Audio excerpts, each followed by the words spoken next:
Luto ulit tayo guys ng sitaw, kalabasa,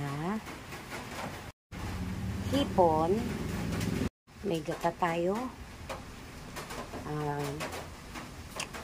frozen gata. Kasi binili pa natin yan kahapon. At ang ating mga sangkap na luya, sibuyas, dalawang siling green, tsaka bawang kasi igigisa natin yan guys. Mainit na yung mantika natin kaya lagyan na natin ang ating bawang. Masunog yung ating bawang, nakaligtaan ko guys. Lagyan na natin ang ating sibuyas at luya. Ano ba yan? Ganyan lang yung luya ko guys para madali mong ma-determine na luya yan. Hindi mo pagkamalang gulay o whatever. Okay na guys ang ating, actually itong luya ko guys. Charan, hindi ko binalatan. No? Inabot ng katamis. Natin ang ating hipon.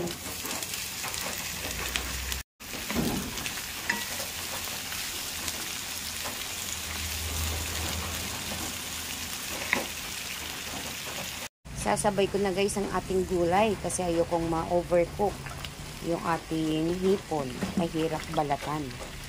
Ayan. Lutuin lang natin konti yan bago ko ilagay ang ating gata.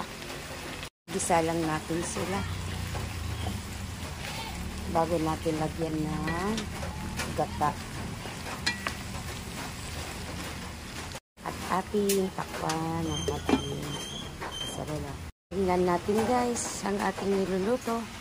Ayan o. Iba na yung kulay ng ating shrimp.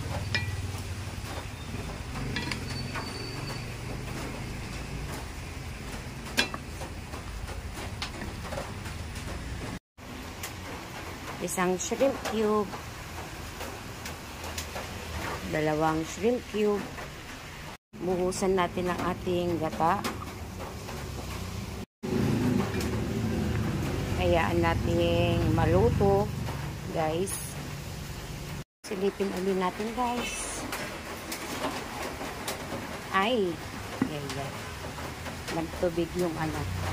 Pero ipatog na natin tong sili at saka meron pa akong isang pritong galonggong guys. Kaya sama ko na rin dyan. Santay ko na lang kumulo. Ito na guys ang ating ginataang sitaw, kalabasa na merong hipon.